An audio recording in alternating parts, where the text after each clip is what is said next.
Well, thank you so much for that introduction. I admit I probably could not have written it better if I wrote it myself. So thank you. Um, it's my pleasure to be with your group today to talk about this intersection of magic and conjuring. I'm going to try to share um, the presentation, and you should be seeing it on your screen right now. And if I do this, uh, can you also see me in the corner? So you should be able to see both of us, both the presentation and me. Yes, it is true. As the introduction mentioned, I've been asked to talk a little bit about my background in conjuring. That's little DJ right there, as a teenager magician. And so I'm going to talk about my background in magic, my work over the years to push skepticism and critical thinking in society. But yes, first, I was a young magician, eventually going on to be a professional magician for companies like Roston, Farina, Southwestern Bell, the computer company IBM, working my way through high school, then college doing magic, corporate entertainment, and trade shows, stuff like that. And then I dabbled in what might be called psychic entertainment, presenting magic in a way that um, seems to imitate what it would be like if you had psychic powers, although I never made those claims. And then graduate school got in the way. As was mentioned, I got involved in the Center for Inquiry out of graduate school. Eventually leaving CFI, I was vice president and director of outreach programs there. Then, for a number of years, I was president and CEO of the James Randi Educational Foundation for many years, and we would put on a big annual conference. So, by way of further introduction of this work of skepticism in the public interest, let me just do a quick survey of the sort of work skeptics do. We put on this big annual skepticism conference, the Amazing Meeting, still the largest skeptical gathering of its kind that's ever happened worldwide. Eventually, we'd grow to a couple thousand folks attending this conference each year. Sort of think of like it's a big rah rah event for people who are interested in promoting skepticism. You might say skepticism as a humanism. We would also do public education activism, like this stunt we did against the TV psychic James von Prague, which won media attention in Forbes, the LA Times, uh, dozens of other places. Our online video of the action sort of went viral. Now, let me explain what this was. So, James von Prague is this TV psychic who said he could speak to people's deceased relatives. In other words, he said he could talk to dead people using his psychic power. So we brought dead people to his $500 a person event. We brought zombies as dead people and asked, could he really speak to dead people? That went viral. Yes, it's a little cheeky. Yes, it was a stunt, but it's an attempt to raise awareness about these, we think, harmful claims that some of these unscrupulous, I'd say, charlatans make in our culture. We produced free classroom resources teaching critical thinking in high schools and junior highs, actually using the investigation of the paranormal to do so. They were all attached to National Science Content Standards, AAAS Science Content Standards. One of our classroom kits was designed to allow students to come to their own conclusions about whether or not ESP is real through using carefully designed and controlled experiments. So they learned how to evaluate the significance of the results, how to guard against experimenter error, bias, sampling error, intentional fraud, even. And all of these classroom resources are still available, even though I think the James Randi Educational Foundation it's ceased being a public benefit charity. It's now a private foundation, but those resources are still online. So the youth group that was mentioned earlier in this program today, maybe those would be interesting uh, to you. So we also had classroom resources on dowsing and what's called the ideomotor effect. So students explored the power of self-deception through hands-on experiments using pendulums, dowsing rods, things like that. And it seems on one level trivial until you realize that the US government and the UK government use glorified dowsing rods for a spell in the Middle East as bomb detectors. They were scams. It was eventually debunked. They stopped using them, but these have real world consequences, is the point. So the skeptics movement has done a lot over the decades: online courses, these conferences, media appearances, all promoting skepticism in the public interest. And the last thing I want to mention is, in this regard, is the old $1 million challenge. The James Randi Educational Foundation offered $1 million to anyone who could prove under test conditions paranormal abilities. Now, obviously, offering a big money prize isn't really the way science works, but it's a great way to raise awareness. I think it helped sort of raise awareness about how undue credulity hurts people. And now the Center for Inquiry is offering another prize. It's not $1 million, but it has the same rigorous focus on testing claimants. So if someone really has the ability to talk to dead people, like James von Prague said he did, or to find a bomb with a dowsing rod, they can prove it and collect $1 million. That no one has ever collected these cash prizes to prove their paranormal claims, I think that speaks volumes. Now, as was mentioned in the introduction, I'm here to explore whether or not magic, the magician's art, can inform the project of skepticism. So the big question to frame all of this as we explore, does magic help skepticism, is what would it mean to consistently apply the spirit of science and critical thinking to evaluating our beliefs, even those beliefs that are so central to who we are? Well, I would argue it would mean you'd be a skeptic, even if you don't call yourself a skeptic, even if your identity isn't part of like movement skepticism as it developed over the last 50 years.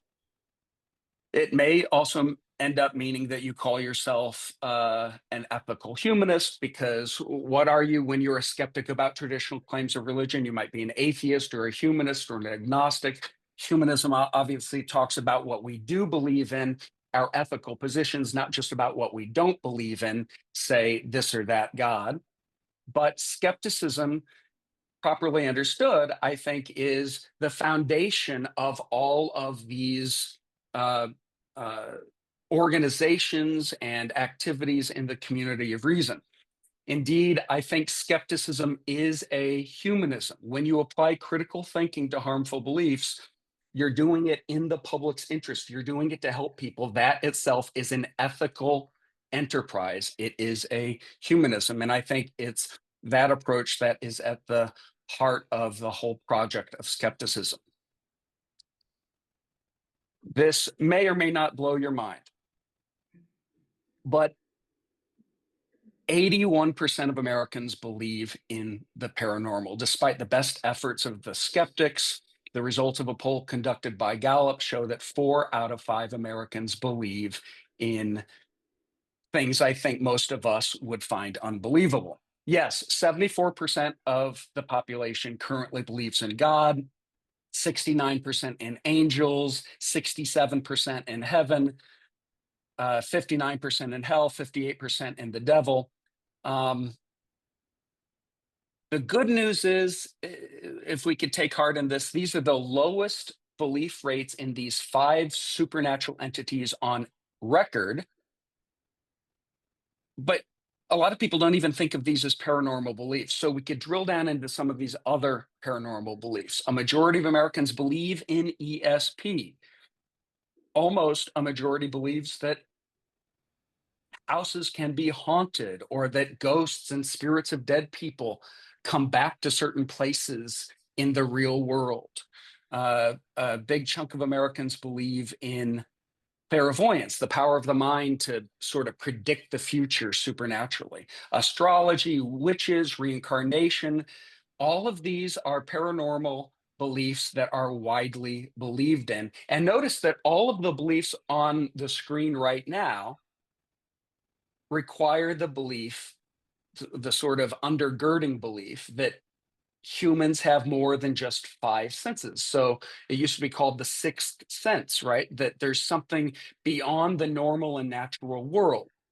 Or consider that according to recent polls, and this is alarming in this current cultural moment politically, uh, according to polls by PPRI and Gallup and elsewhere, these are opinion polls, 1 in 5 Americans, and this is across the political spectrum, this isn't only on the far right, say that they believe in the central claims of QAnon, which is this conspiracy theory that says, no kidding, Satan worshiping pedophiles control the government and the media. And when you consider that 1 out of 5 adults in America hold this belief, you understand the need maybe for this skepticism in the public interest. So the point is that a lot of people believe a lot of weird things. And the question we have to ask ourselves is skepticism just the act of saying no to these beliefs? Is skepticism just bah humbugging uh, to the paranormal beliefs I listed, or dismissing out of hand these, I allow me to say, these crazy beliefs about QAnon and Satanists ruling the world? Even more, must the skeptic reject all claims of knowledge? There is a strain of academic skepticism, sort of a radical skepticism, that says all knowledge, not just the paranormal claims, um, uh, should be doubted. That because we lack certainty, we can't have reliable knowledge either. Uh, Maybe that nothing can be known at all. So is the skeptic just a debunker who knows in advance that every supernatural or paranormal claim is false? Well, I say no to that. That's not what skepticism is. Skepticism is not cynicism. It's not a bah humbug uh, naysaying. In fact, let's just go back to the beginning.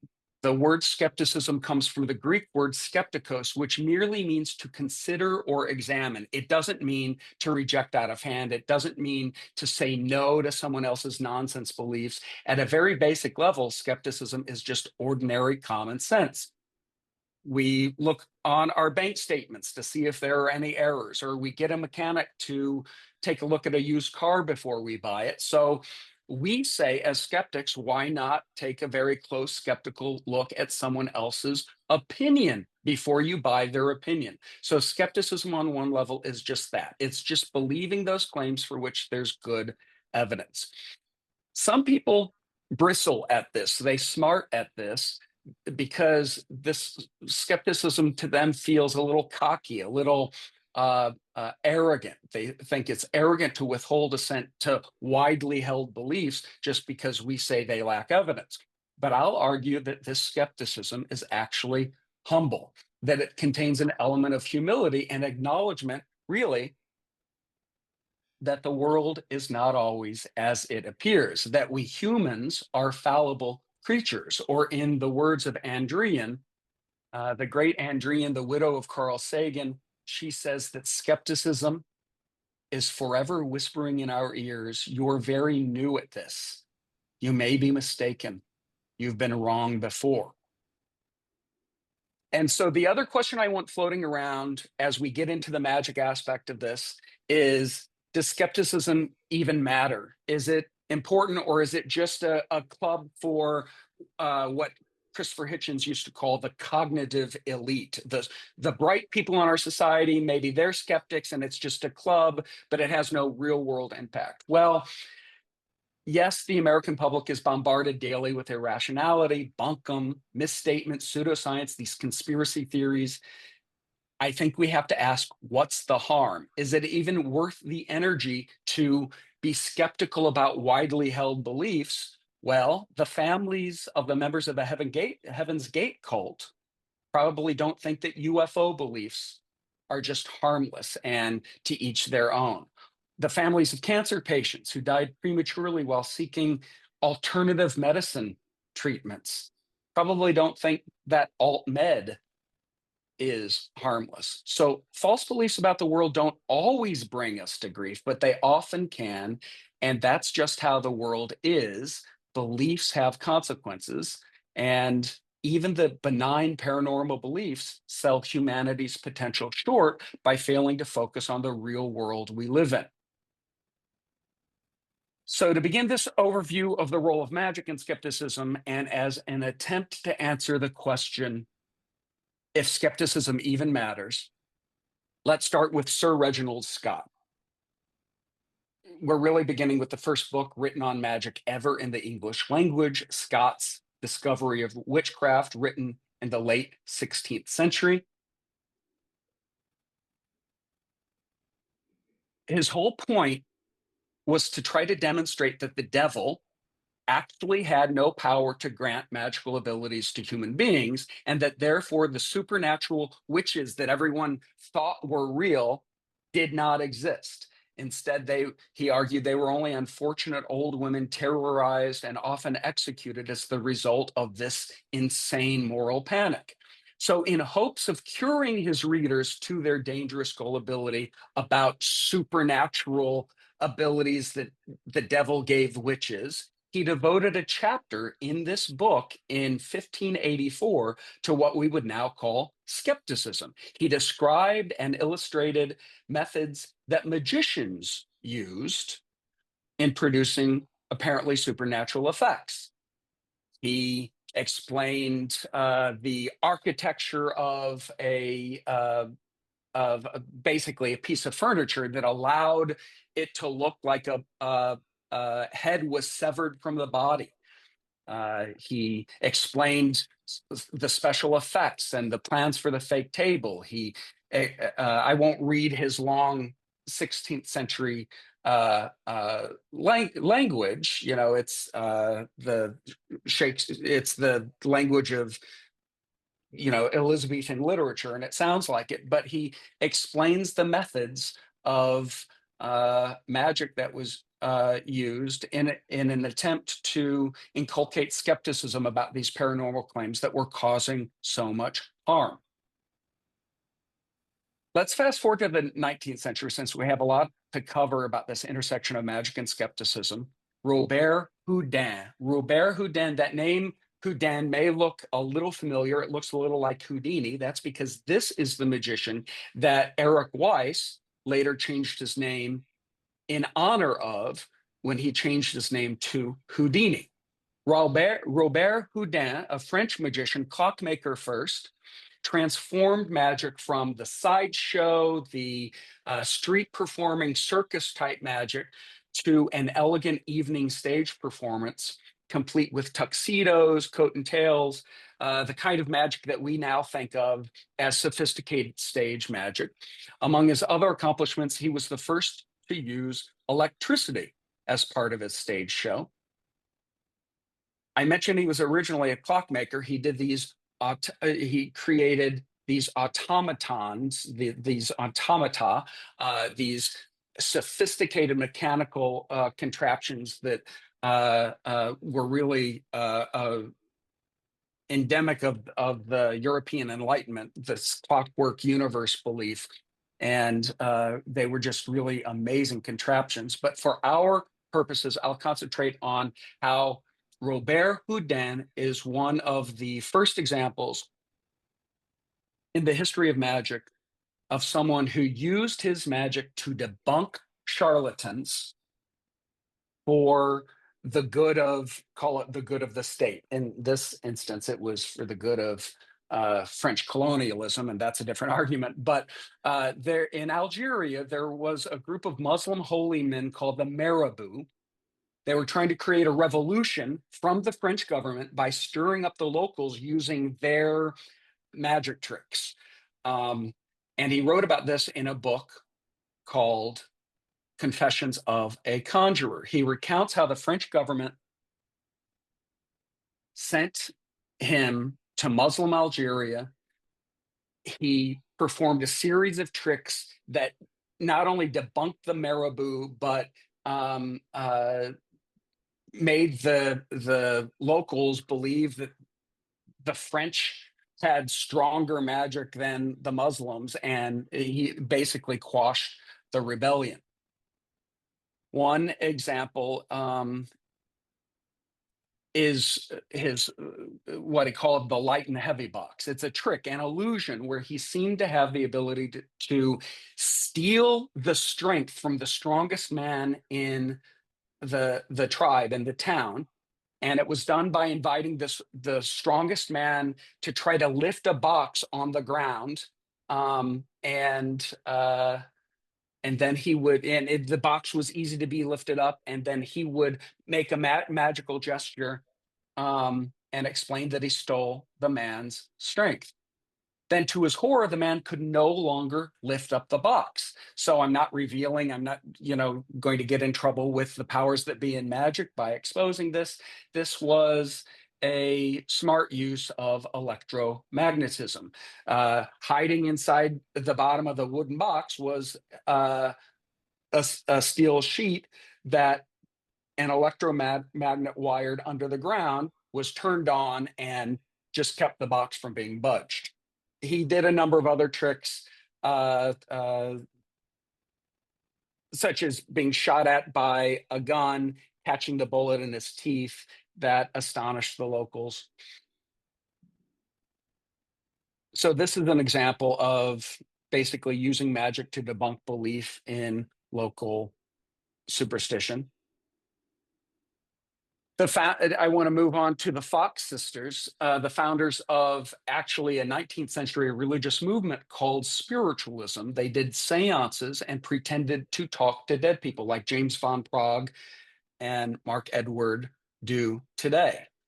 This is two sisters in upstate New York who claimed they were talking to dead people in November 1849, they started giving public performances of their skills. And it's really around them and then other players that a worldwide religious movement was born. And this is interesting to historians of religion, because this is one of the few religions that was founded by women. The mania to communicate with dead people swept the country, actually the English-speaking world, and the Fox sisters became famous. They had a tragic end. We won't go into the long biography, but they later recanted that the methods they were using were essentially magic tricks. They had a lot of famous defenders, but when Margaret, one of the sisters, confessed that it was all fraudulent, believers denied to accept their explanation and just moved on to other claimants as proof that spiritualism was real. And of other claimants, we need to talk about the Davenport brothers. They became almost as big as the Fox sisters. They helped build the popularity of the spiritualist movement before the Civil War in the United States, did shows all over the country, and their shows ended up being like magic shows. They were on stage. They late in their life befriended Houdini, spiritualists, the public hailed their shows as genuine proof of spirit phenomena, and in addition to their demonstrations of physical mediumship, spirits appearing, they would tie themselves up and be put in a cabinet, and because they were tied up, that was the suggestion that they couldn't be moving things, that it had to be the ghosts. Well, those knot ties and those escapes became important in the development of a branch of magic called escapology. In fact, Houdini also became close to one of the Davenport boys, Ira, who admitted, yes, late in his life, all of that was just magic, even though true believers developed a religion around those beliefs. Harry Keller is a famous figure in the history of magic, stage magician, America's greatest magician at the time, he was considered. Yet he got his start with the Davenport Boys and the spiritualist movement as an assistant in their stage shows. And that brings us to Houdini, an immigrant from Hungary. As I mentioned earlier, he changed his name to Houdini in homage to Robert Houdin. Houdini is an interesting case because while we think of him as a great skeptic of the paranormal, of spiritualism, he didn't disbelieve in the spirit world. He was just filled with a sort of righteous indignation that spiritualists of his day were using magic tricks and lying to people about talking to their dead relatives. Uh, and his skepticism cost him his friendship with Sir Arthur Conan Doyle, the creator of Sherlock Holmes, who was a big believer in spiritualism. Uh, in the vein of Houdini, there was Joseph Dunninger, who also started as an escape artist, made his career in mentalism. He at once seemed to claim that he had these paranormal abilities, but also debunked the methods of fake psychics. And he was, along with Houdini, among the first to offer rewards for proof of the supernatural. He was really a national celebrity in the mid 20th century. He would often expose the methods of the earlier spiritualists. There are a number of other figures in the history of magic who did magic and used magic to expose psychic charlatans. Milbourne Christopher is one.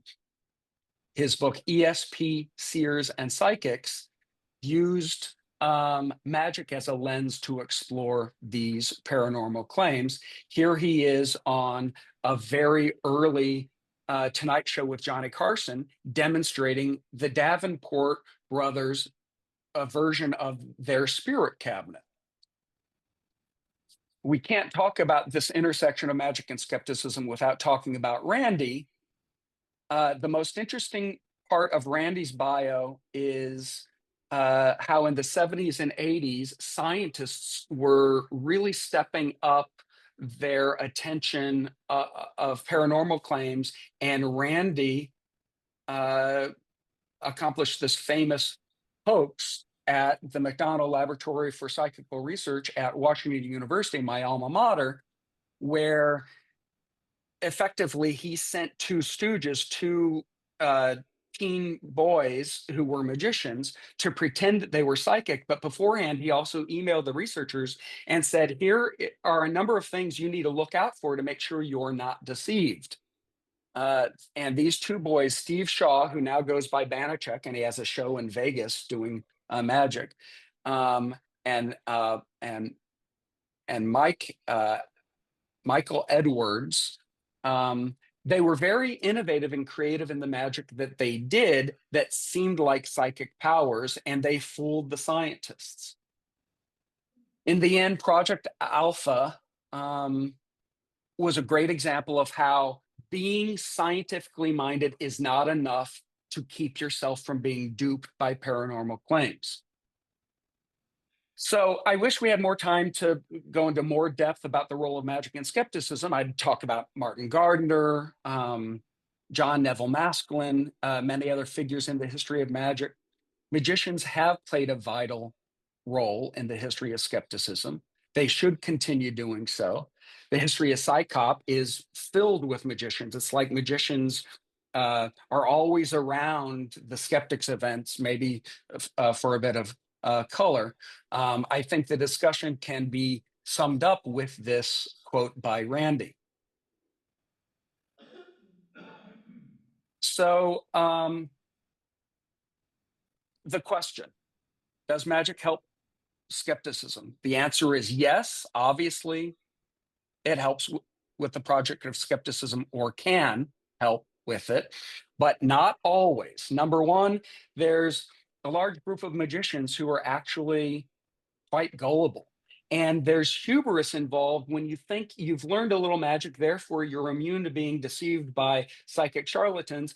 And you get examples where magicians in the 70s and 80s called out psychic charlatans like Uri Geller and claimed he accomplished his feats using this or that magic method, and they were wrong. And that only ended up supporting and giving credibility to someone like Uri Geller or the other claimants. So the answer is yes, magic can help the project of skepticism, but I would not recommend that you go out and learn magic tricks and then start thinking you're immune from being beguiled by a paranormal fraud.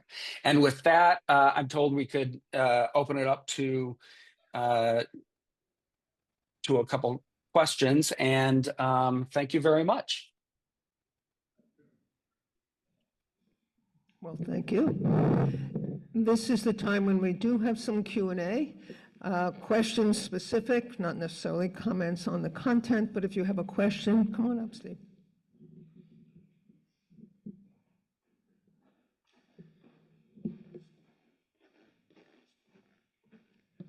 Thank you for this interesting talk.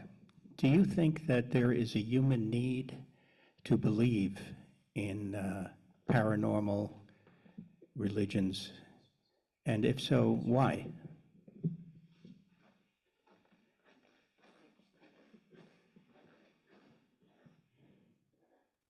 I do think there is. And to complicate things, I also think for some people, there's a need to disbelieve. So, not to push back against this 50-year movement of skepticism, but I think while I've come to believe that so much of our belief is primarily a result of the beliefs of those around us, and yes, secondarily, a result of our psychological needs. But I think skeptics tend to be skeptic not because of only evidence, but because of personality differences, individual differences in personality traits explain a lot about belief and skepticism, both.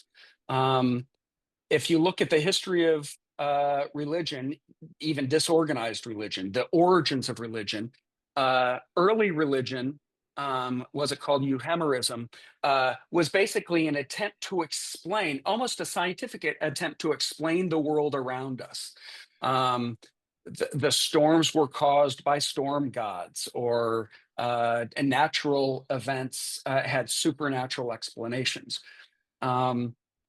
So I think there is something, as the psalmist says, eternity's written in the hearts of men. There's something in us that might need to believe, but not to give you a satisfying answer, I don't think that that's universal, because I think there's a small percentage of any population, basically from the get-go, who are not believers. And they're not believers because they read a book or had an argument, but because of specifics about their personality that make them a bit more skeptical. And the discouraging part of that answer is it might not be as easy to teach skepticism as a lot of us basically believed. It's sort of a faith claim that you could just give someone a good argument and they stop believing nonsense. And that doesn't appear to be the case. I hope that got to your question. We have someone in the Zoom room who's got a question. Frank, unmute. Go ahead, Frank. Thank you so much for your interesting and important talk. You mentioned you were trying to get skepticism into some of the schools, and I was wondering what success you've had and what resistances you've had and the reasons given for the resistance. That's a great question. So to be clear, the resources that we got in schools, that was when I was with the James Randi Foundation.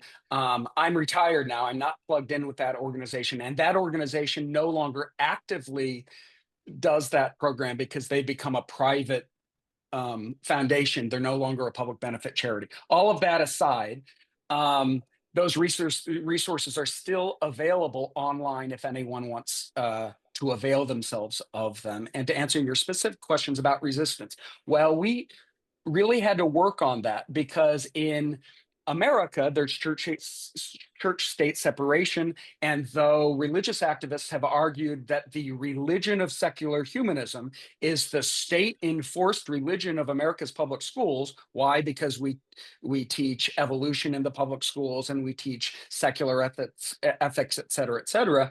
We actually are sensitive to not pushing an ideological or epistemological worldview in schools. That's why these teaching modules were investigatory and didn't begin with the conclusion in mind. So, as an example, does dowsing work? Well, we don't say dowsing is nonsense and people who believe it are idiots. Instead, it's a kit that has an experiment to examine and explore whether or not it's real.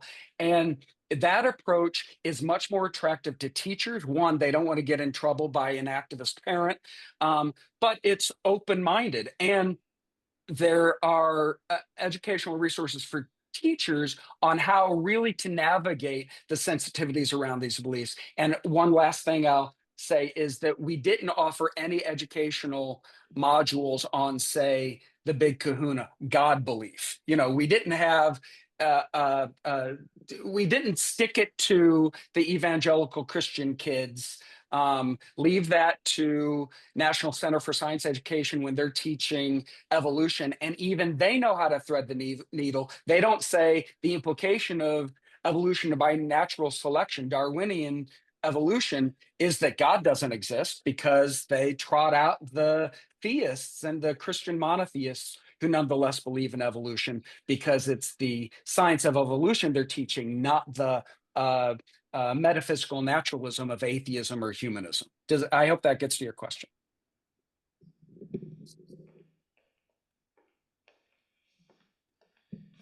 Well, in less than 2 weeks, we have a national election. And the question I have for you is, to what extent, given what you've said about the percentages of the American public that believe in QAnon and so forth, what insights do you have from your profession of having fooled people, knowing that you were fooling people? What can you tell us that would be helpful in trying to mitigate the damage that some of us see may occur in the next 10 days?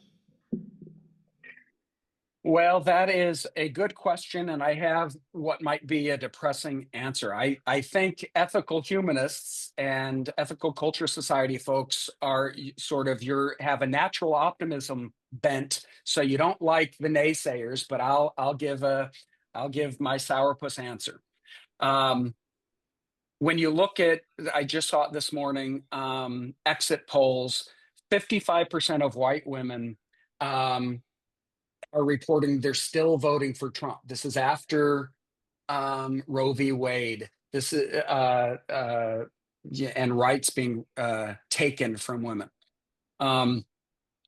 If you look at the rates of belief in these conspiracy theories, they are across the political spectrum, but higher on the far right.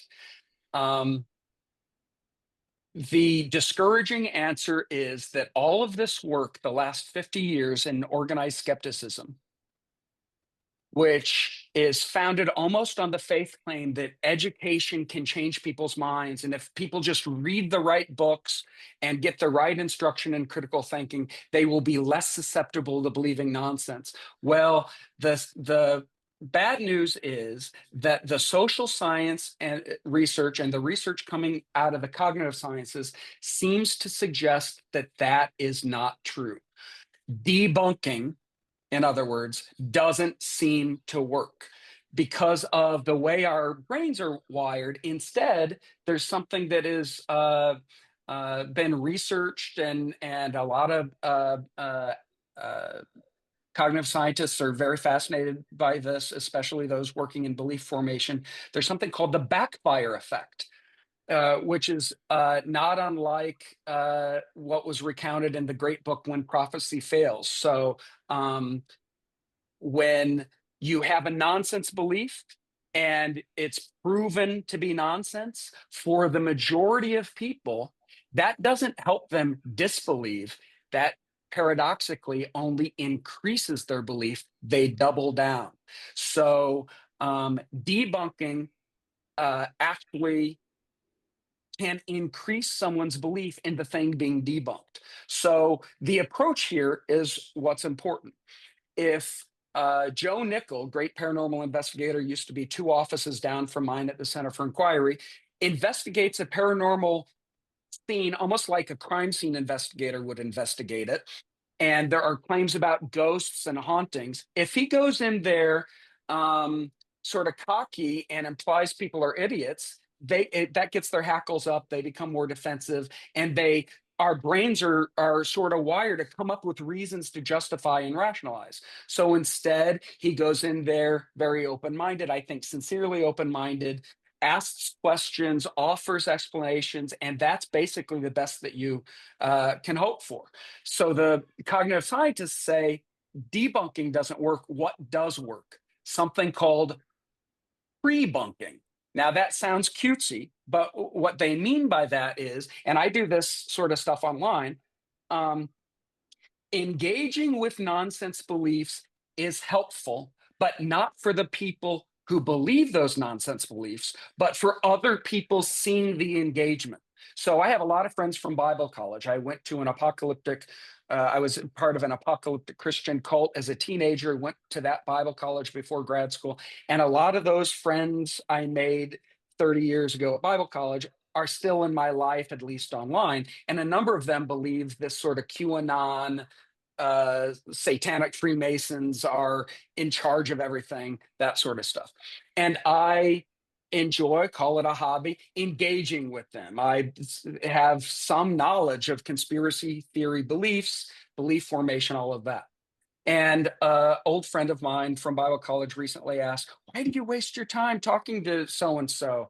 You're never going to change his mind. And my answer was, well, my goal isn't to change his mind, but a lot of people are engaged in these conversations. And the people who haven't yet adopted the conspiracy theory belief are seeing what's might be called pre-bunking. They're seeing good answers not to adopt the belief. Because once you've adopted a nonsense belief, and its hooks are in you, and someone argues against your belief, you're liable to actually just believe it more. This is the mystery of, I don't know if you guys get too political, but this is the mystery of MAGA and Trump believers.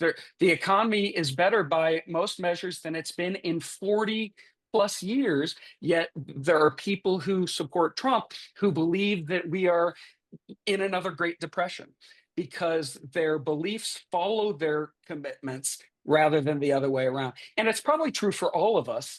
I have, call me biased, I think ethical culture folks, the beliefs, even if some of them are unsupportable, that you hold are probably they tend toward human flourishing a lot more than that dark ideology that is so incalcitrant on, can I say, the other side.